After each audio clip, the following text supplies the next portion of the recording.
CBS Radio Mystery Theater presents...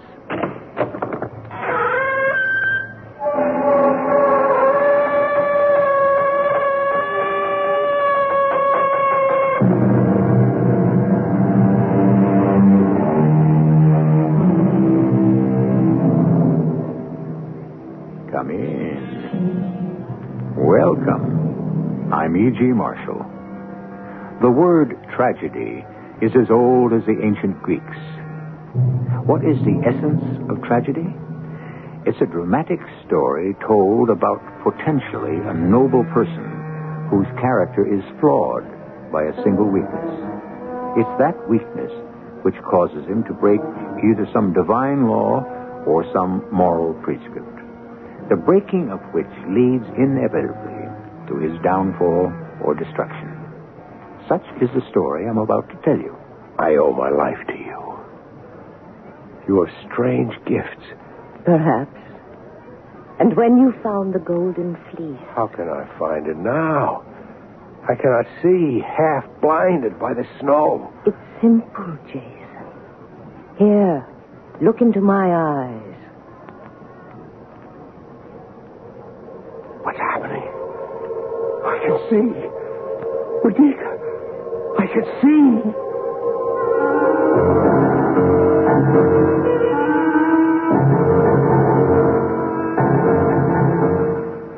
Our mystery drama, The Gift of Doom, was adapted from the immortal Greek tragedy Medea, especially for the Mystery Theater by Arnold Moss.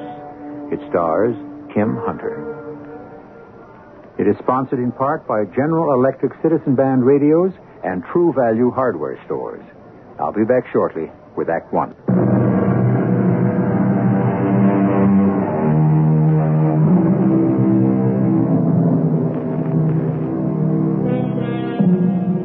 It was the fall of the year 1897, just months before William McKinley had been inaugurated as the 25th President of the United States. It was a time when the discovery of fabulous amounts of gold in Alaska and the Canadian Yukon screamed from the headlines of every newspaper in the country. And in the town of Thessaly, in one of the states of the Great Plains, they had just garnered a harvest of another kind of gold. Tons and tons of beautiful yellow wheat. Phineas Cobb watches his nephew Jason as the hands prepare the grain for storage in the tall silos. One of the richest crops we've had in years.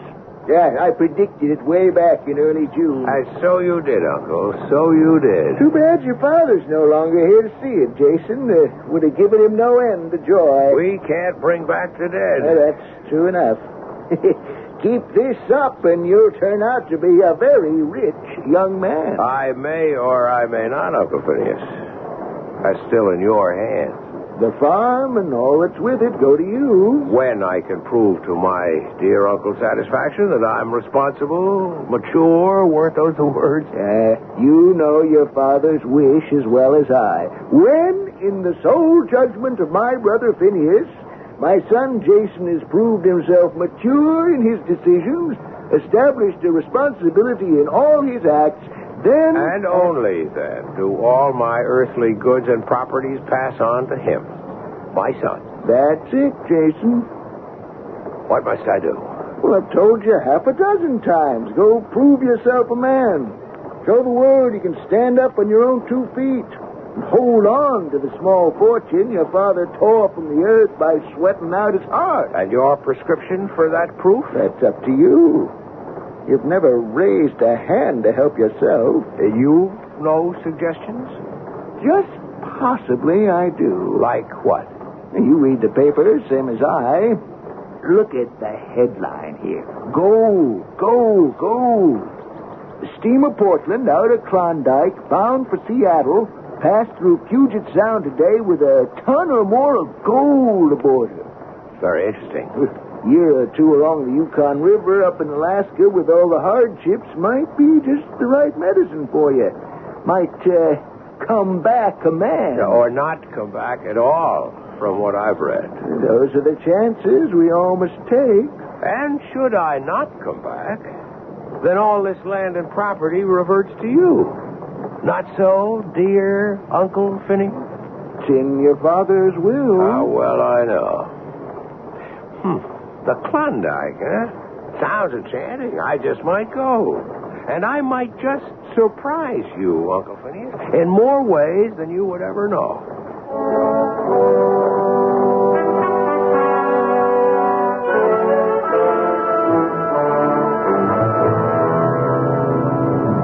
Look, Hector, look, we're almost there.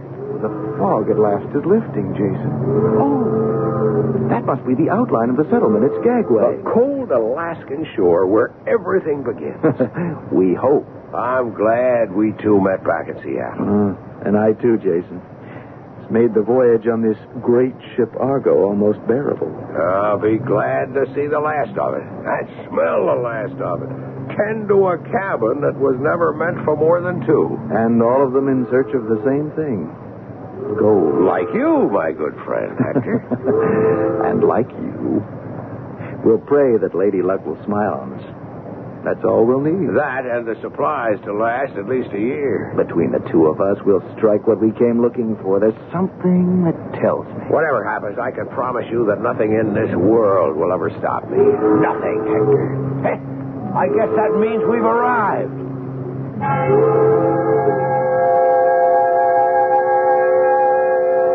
Let's see, you got your blankets, heavy clothing, furs and robes, the rubber boots, the mining pan.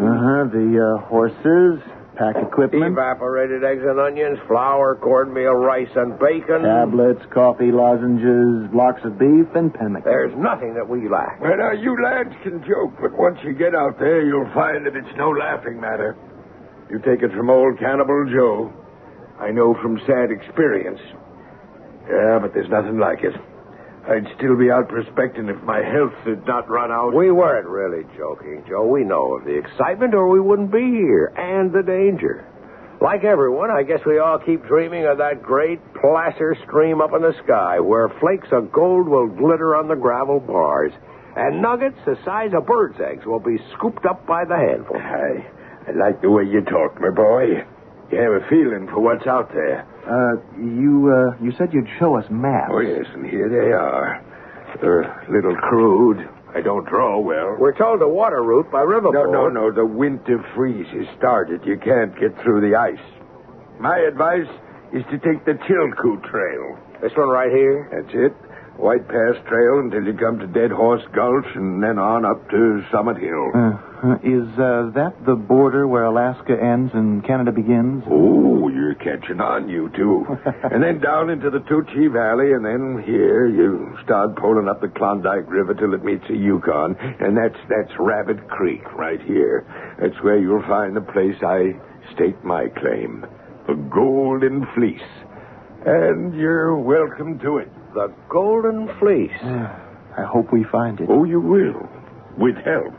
You see this charm, this amulet of stone I wear around my neck? I couldn't help but notice it. Looks something like a human eye gazing right into your skull. It does indeed. I want you to have it. Kind of. But why? Well, as a good luck piece, right, Joe? Oh, it can be good. It can be very bad. Depends who's wearing it around his neck. Well, now, if you get to this point here alive, you'll be within a whisper of the Golden Fleece. And by that time, you'll both of you need every bit of help that you can get. The help is there. What kind of help? Young Indian woman named Medica, daughter of a mighty Tagish chief. She lives with a toothless old woman for companion, right near here. And this amulet, she give it to me. She helped me once.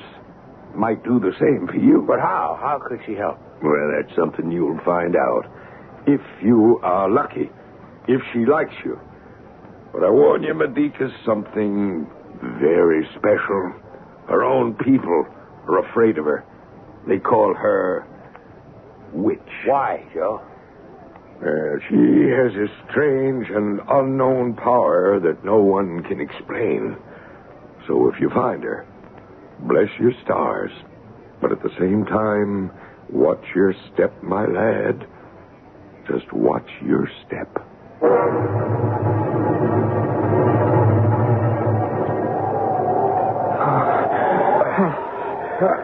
Jason, I tell you, I can't take another step. I've had it. I'm a beaten man. Hector, we can't stop now. We've traveled all these weary months. I'm sure that we're nearly there. Oh, our food is almost gone. Our dogs have died of hunger, cold, exhaustion, and those icy winds, they keep blowing. The blizzards never stop. They bite into the marrow of my bones. If we quit now, all we've gone through has been for nothing. And that's madness. Jason, to push ourselves to death is equal madness. Then what's your choice? Get into sleeping bags here where we are and slowly freeze or starve ourselves to death. At 60 degrees below zero, it won't be slow. I've already lost 2 fingers from frostbite. I know. And I'm half blind from staring at the snow. My eyes, they seem filled with red-hot sand. And why? Why push on the loss of sleep? Come on. Oh, come on, let's move on. I can't. Not one more step. Jason, you go on without me. Let me die. You here. have got to come. I can't. I won't. Up on your feet. You'll come if I have to drag you. Oh, where? Jason, I warn you. Let me go. Come on. I need your eyes. Let go of me. You'll be sorry. What are you doing? My hunting knife. The blade is sharp. Now, you touch me once more. Put down that knife. What's that? I wouldn't know. It sounded like... Jason, there's something moving up ahead. It's coming toward us. What is it? I can't tell. I'll get it. I think it... Yes, a man. He's coming straight this way. What can he want? What would he be doing here, at the end of nowhere? Say nothing. We're about to know. You too. What? You come with me. Fast as you can. A woman? Who are you? And where are we? No time for questions now. My shack is over there. You come, you two. I am your friend. You come while there is still time.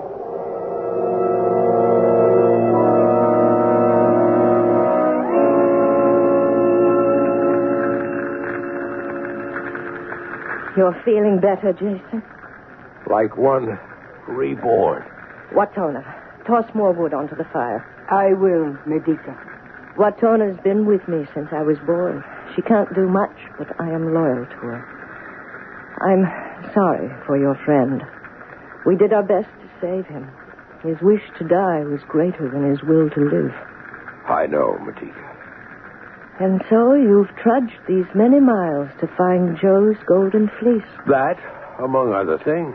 You know, the amulet, the eye you wear about your neck, led you my way. It was my father's, a great man. I owe my life to you. Cannibal Joe said you had strange gifts. Perhaps. And if you find the golden fleece, what then? How can I find it now? I can't see, half blinded by the snow. It's simple, Jason. Here, look into my eyes. Place your hands upon my shoulders. Now look hard. Look harder still. What happened? There are shapes beginning to appear. I can see. Medica, I can see. Of course you can. You are full of wonder. You've given me my eyes again. A small gift. What can I do to show my gratitude? Stay here with me, Jason. Stay here with me, and you will learn of greater wonders yet to come. But understand, there is a price to pay. Which is? With time, you'll learn, my Jason. It takes time.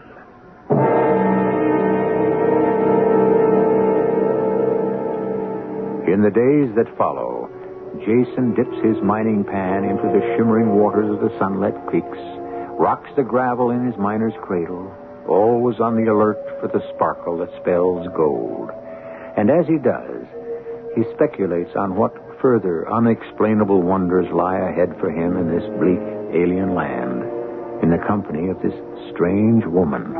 with her mysterious powers. I shall be back shortly with Act 2.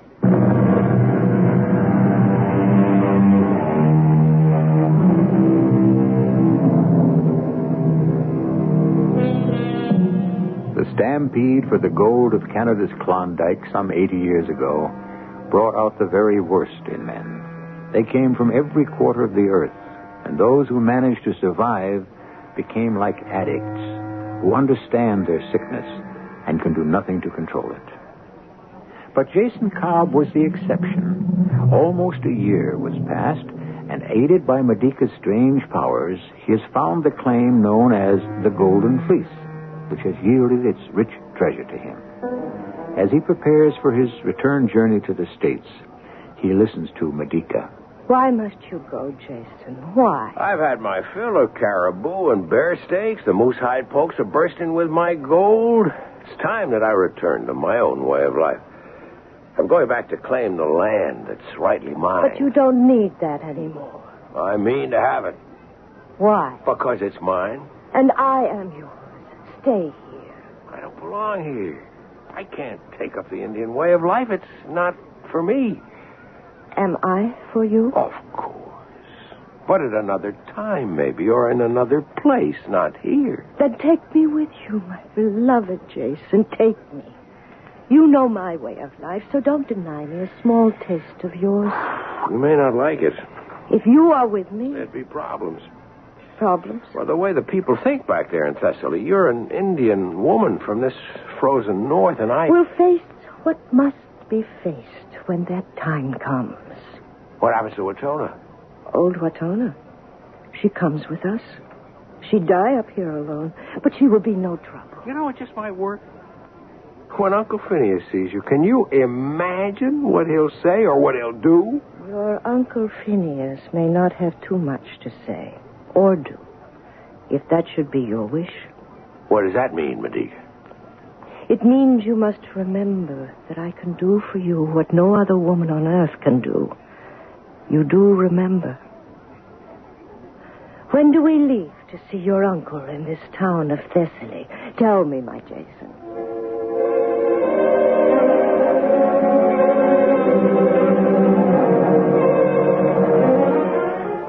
I've been away almost 2 years, Uncle Phineas.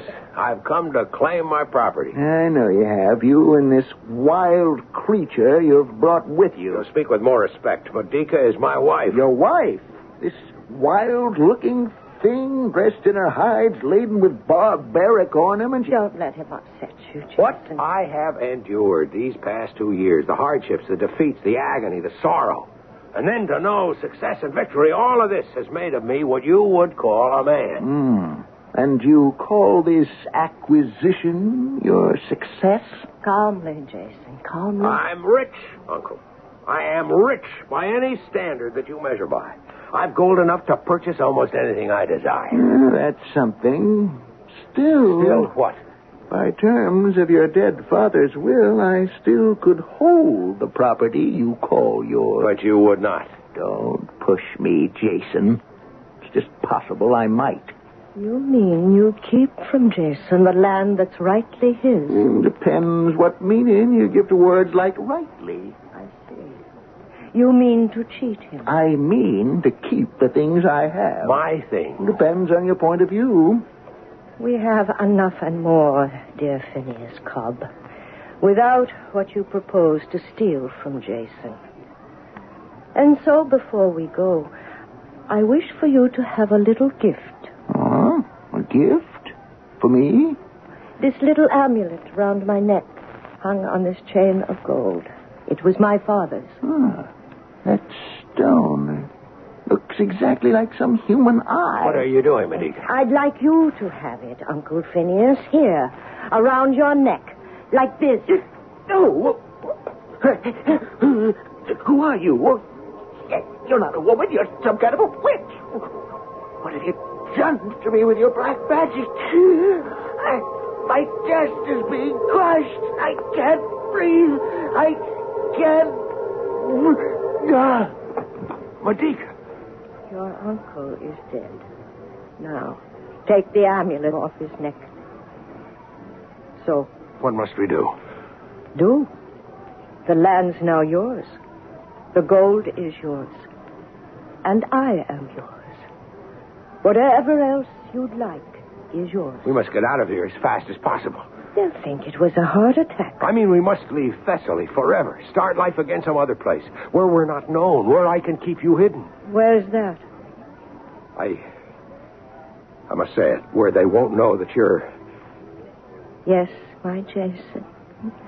Where they won't know that I'm a foreigner, that I do not belong among your people, that I am strange and different. I didn't say that. I know you didn't. We'll go, of course, whatever place you choose. And wrap me in my tuggish blankets. Keep me concealed, if that's what you want. As long as I'm with you and you love me. You love me, Jason, do you not? I owe you much, Medica. I know. But that's not what I asked. If not for you... Are you in love with me? We'll go. New place, new friends. But I remind you, whatever friends you make will be my friends. Whatever enemies you make will be mine, too.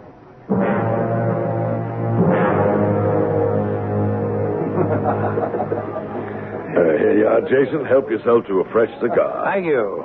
I've had my eye on you and Phoebe as you dance. You make a very handsome couple. Well, that's flattering. Your daughter, Phoebe, is a beautiful young woman, Senator Crane. It's Tom, my boy, not Senator. Tom. You know, I think this time as good as any for my announcement. Ladies and gentlemen, may I have your attention, please? Since our young friend, our Jason Cobb, came here to Corinth County 5-6 years ago, he's done many great things for the people of our county and the state and, may I add, for our great party. We're very proud of him. We're here tonight to pay him further honor. It's my great privilege, and I'm sure this comes as no surprise to any, to offer all of you tonight the name of the next congressman from Corinth County, that handsome, brilliant servant of the people, all the people, Jason Cobb. Jason? Wow. I thank you. I'm honored. You all know that. And if I am elected, I'll do my very best to serve you. Jason, when I selected you, I picked me one sure winner. No one can stop you now. Korean the Kingmaker, aptly named. And that reminds me. Yes, John. The congressman from Corinth should be a married man. I don't understand. A pillar of society, upstanding, steady, with no marks against him. But, Tom, I know. That strange woman that you brought here with you, she and that old hag that follows her, we know about them. What about her? She and her two small sons, that doesn't count. That doesn't make you married. Not here, in Corinth. They're my sons, too. Medica is my wife. Come on, my boy. There never was a marriage, and you know it. Get rid of her. The sooner the better. Medica, that's her name, could spell the end of your career. What can I do? Well, just send her packing to the polar bears, or wherever it was that you picked her up. Tom, even if I wanted to... Jason, my darling, my congratulations. I'd hoped you'd ask me for another dance. I was about to. Please forgive me. Oh, you don't mind my taking him from you? Or do you, Dad? No, he's all yours, Phoebe, dear. All yours. Thanks, Daddy.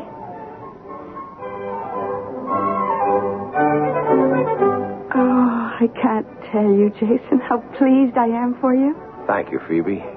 I just hope that when you get to Washington with all those tempting, beautiful young women all hanging on your neck... Oh. There's none of them, I'm sure, could ever hold a candle next to you. Oh, thank you, kind sir. No, I mean it, Phoebe. I think you know there's no one that I'd rather have for a wife than you. Dear Jason. There are, as you're aware, some complications. I know. Do you still love her? I don't think I ever did, but I was grateful. Well, then, send her back. It's just that simple. Perhaps not quite that simple. Well, leave it to Daddy. He'll know how. No, Phoebe. I won't have her hurt if I can help it. If it must be done, it's I who will have to do it.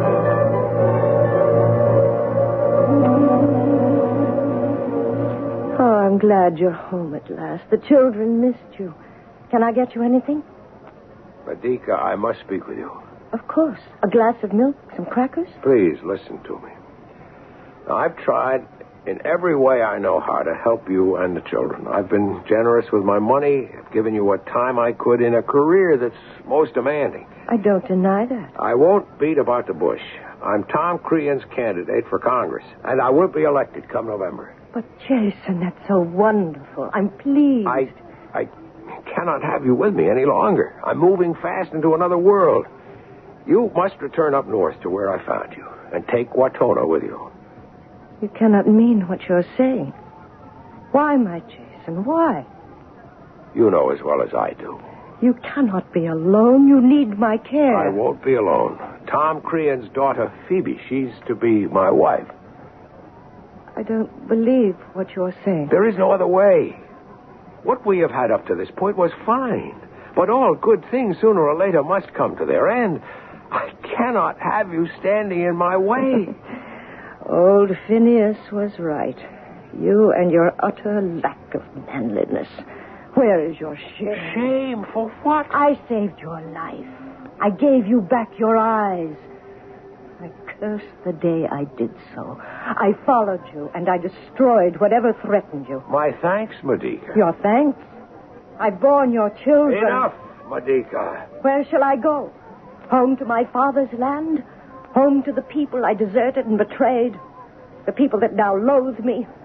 That's impossible. Shall I go wandering around the earth, a beggar pleading for the world to take me in? You cannot. You must not hold me back. If ever you had love for me, then go. And let me live the life that's destined for me. It'll be best and safest for us all. Best? I will not have the kind of best that leads to suffering.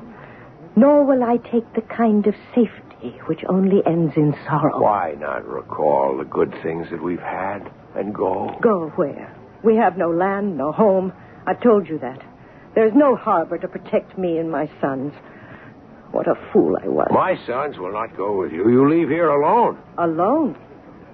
You cannot They move. stay here with me. Before I let you keep them, leave my babies here to be insulted in a land that loathes and hates them and me, Yes? Nothing, Jason, nothing. There's one more thing I urge you to remember. You tricked me into all of this. You know that. Trick? Or call it magic, call it sorcery, all the same. Or call it love. I'll never leave. Unless it is by force. Never. You'll have to make me go. If it should come to that. And while we're both remembering, I remind you that love can be as brutal and as ruthless and destructive as the deepest hate. I've loved you always, Jason. Where once I dared most anything to give you pleasure, to protect you. I now will stop at nothing. Nothing. To give you all the pain that you deserve.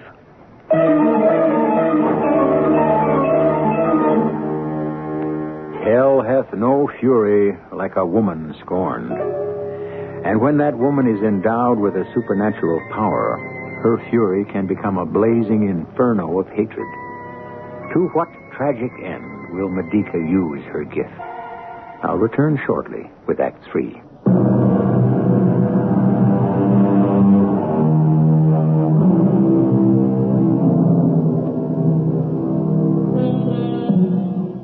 Our old friend William Shakespeare wrote, "Love is not love, which alters when it alteration finds, or bends with the remover to remove. Oh no, it is an ever-fixed mark that looks on tempests and is never shaken." Medica would agree completely with the bard, but now that Jason plans to desert her, alter his affections when it alteration finds, Medica must make other plans. Plans which, in her innermost thoughts, she had never anticipated. She's going to fight us, Tom. I did everything I could. If you won't move on this, then I'll have to do it for you. How? There are ways. I beg your pardon, Father. Jason, Medica's come to see me, to plead with me to use my influence, and I can't handle it. She dared come here? Oh, please, both of you. You talk to her and do what must be done. Without me, please. She's come here to my home. How dare she? I beg you to go easy. Do nothing more to anger her. It may be just a little late for that. A little late for what, good Senator Cream? You leave at once. You're not welcome here. Oh, no, I stay, good Senator, until I've had my say. You listen now to me, Medica. You're in this land illegally, you know that. Jason is not your husband, as our laws go. I have an order for your deportation right here in my desk, all proper, signed, legal. If you're wise, you'll go quietly with no excitement, no parade of tears, no threats. And if I go, my children, they go with me? That's up to Jason. They were born here in this country. If he wants to keep the little animals, that's up to him. But I'd be happier if you took your livestock with you back to where all three of you belong. You call my children livestock, animals? If you're still here tomorrow morning... One moment, Senator. I would ask a favor. A favor? From me? A little one. I'll need an extra day before I leave. Another day. Another day, and I will go. You need not worry. My people keep our word.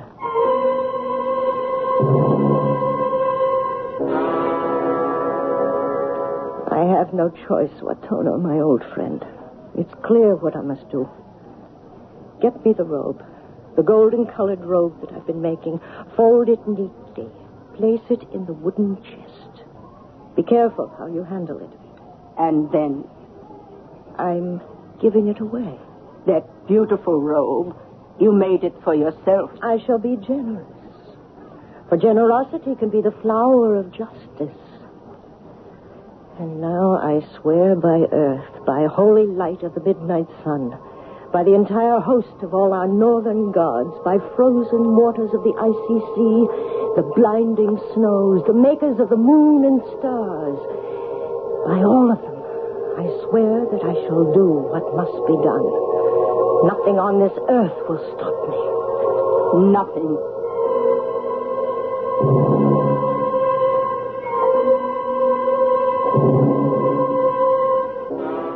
Well, Medica, tell me, what's your plan? I have been thinking. Since last night, I've reasoned with myself, reproached myself. I think you're well advised in taking this new wife. With the rising of tomorrow's sun, I will be gone. And the children? I'm convinced that they should stay here with you, Jason. How could they manage in a land that's alien to them? They're babies. No, it's better they should stay.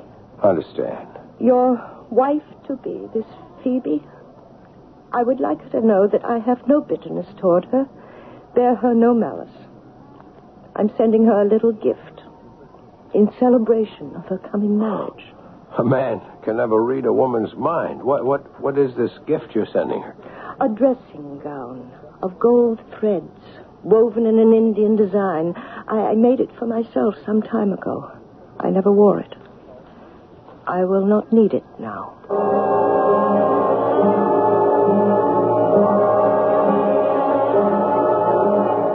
She'll make no trouble, Phoebe, I can promise. Medica frightens me. Now, there's nothing now to fear. She's on her way, or she will be shortly. She knows that what is happening is inevitable. Your father has made it clear to her that there are no alternatives. Oh, is that you, Dad? Come in. Oh, who are you? What do you wish? It's old Watona. I come here from Medica. What is it? I come to bring a gift to your young bride. Oh, I meant to tell you, Phoebe. I forgot. She asks that you accept this gift made with her own hands. You place it round your shoulders. Young, happy, golden bride. Go tell your mistress that we thank her. She says that it will bring you all the things that you deserve. I take my leave, young lady. Sir. Shall we see what's in the wooden box that she brought? I'm not so sure I want to see it. Not even sure that I should take it, coming from her. Oh, you're being foolish, dear. Madika means it as a token to show that she bears you no ill will. She told me so. Open it. I will. Oh, it's lovely. Jason, it's a full-length dressing gown, so finely woven with golden threads into some curiously beautiful design. I beg your pardon. I didn't know the two of you were here. Come on in, Tom. See the rich gift your daughter has just received. Well, what is it, Phoebe? Well, who's it from? Oh, your friend, Madika. She sent it as a parting gift to show there's no hard feeling. Just look at it. Well, why don't you take it from the box? And model it for us. Oh, of course. Here, I'll put it on. Oh, what's that? Does that go with it? What's what? Lying at the bottom of the box. Looks like a crude necklace of some sort. That stone there, like some human eye that stares at you and follows you. What is it? Don't touch it, Tom. Don't touch it. Phoebe, what's wrong? The minute that I put this, my body's big. Take it off. I can't. It's like hot daggers going through me. I can't stand the pain. Oh, Take off that gown. I can't, Bob. My hands won't move. Then stand still. I'll take it off of you. What's that? Does that feel any... Oh, no. No. The same thing's happening to me. And fiery needles are sticking into me. White hot and scorching. I can't. Jason, help me. Jason, help. Come. Phoebe, what can I do to help? What poison is concealed within this gown she sent me? This gift of hers has doomed me to my death. Madika. What fresh horrors, what new evils are you guilty of?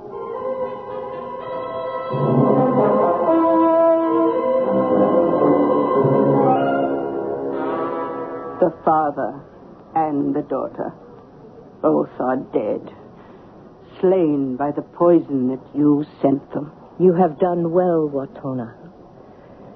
Leave me for a while with my two babies. Oh, my children. It was in vain I gave you life. I once had greatest hopes for you, that you'd look after me in my old age. All that will never be.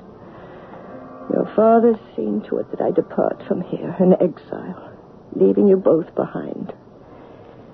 But the day will never come when I shall give the children of my loins unto my enemies.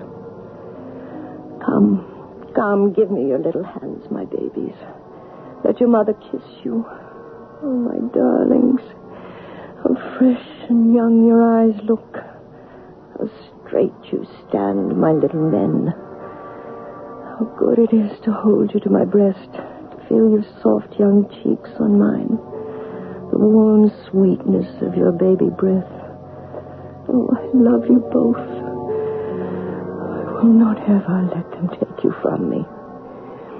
This golden dagger, see how it shines, how sharp it is. It was your grandfather's, a great chief and a great man.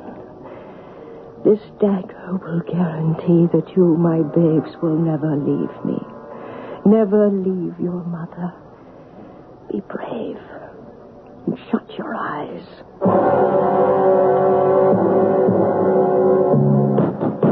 Open the door, Madika. Unlock the bolt. There's nothing that'll save you now. Open, I say. What's on? Why do you batter at the doors? Why do you shake the bolts? The dead will not awaken. Where is Madika? Where is that monster? Call her monster if you wish. She's done no more than she thought must be done. Murder an innocent girl out of revenge and jealousy. And a girl's father. With her sorcery. Oh, Jason, you know not yet the full depth of your misery. What do you mean? She plans to kill me, too? Come, my Lord Jason. Follow me. Where are you taking me, old woman? Here, To your bedchamber. Open the doors and you shall see. What? Ah! Your sons, my lord. They're dead. I can't believe it. Who did this? Their mother. But why? In the name of heaven, why? You must ask her. Where is this loathsome woman? She's wandering on the high cliffs outside the house, tearing her garments and her hair.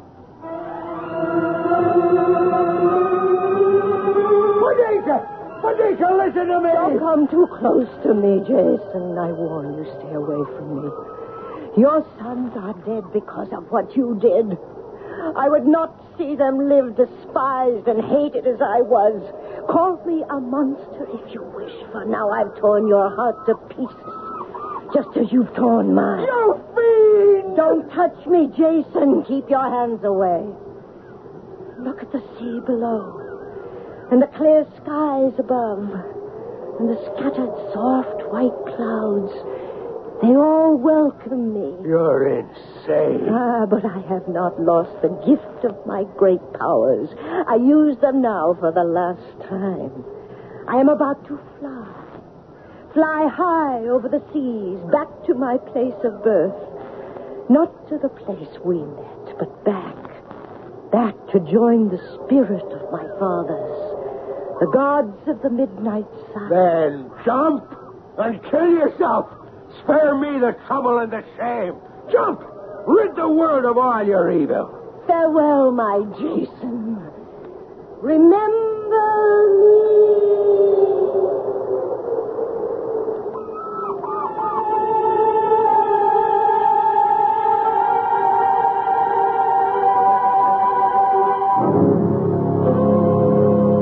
A famous Englishman once wrote, "Few people know how to love or how to hate. Their love is an unbounded weakness fatal to the person they love. Their hate, a hot, rash, and imprudent violence, always fatal to themselves." And so Medica's love, which turned to hatred and revenge, was the weakness which destroyed not only the people and the world about her, it destroyed her, too. I'll be back shortly. The 1977 Buick Regal. It comes with Buick's terrific V6 engine. It carries 6 people and lots of Buick comfort. It's lean. It's maneuverable in city traffic. It's the most luxurious mid-sized car Buick builds. Yeah, this new Regal is pretty much everything a car should be, except for one thing. It isn't yours yet, but it can be. Just see your Buick dealer for a test drive soon. Just about everyone.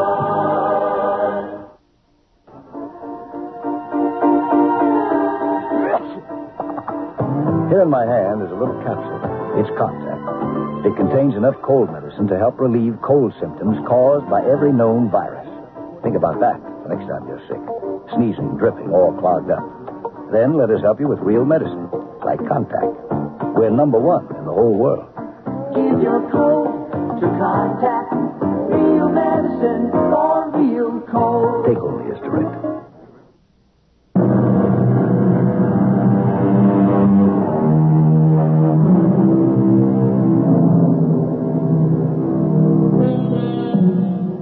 The Medea of Euripides, on which our drama was based, was first produced in the year 431 B.C., more than 2,400 years ago.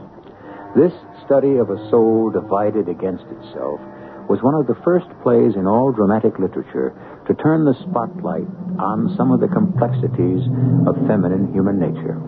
Its capacity for passionate love, murderous hate, pride, willpower, ferocity, superhuman energy. Our cast included Kim Hunter, Mason Adams, Arnold Moss, Russell Horton, and Bryna Rayburn. The entire production was under the direction of Hyman Brown. Radio Mystery Theater was sponsored in part by Buick Motor Division and Contact, the 12-hour cold capsule. This is E.G. Marshall inviting you to return to our Mystery Theater for another adventure in the macabre. Until next time, pleasant dreams.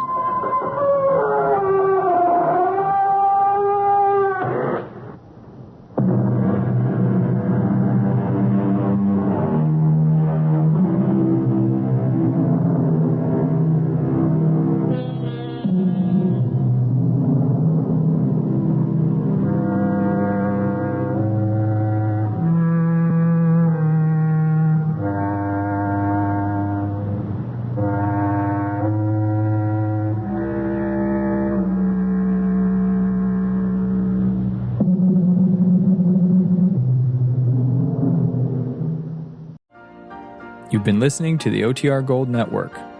Find more classic radio at otrgold.com.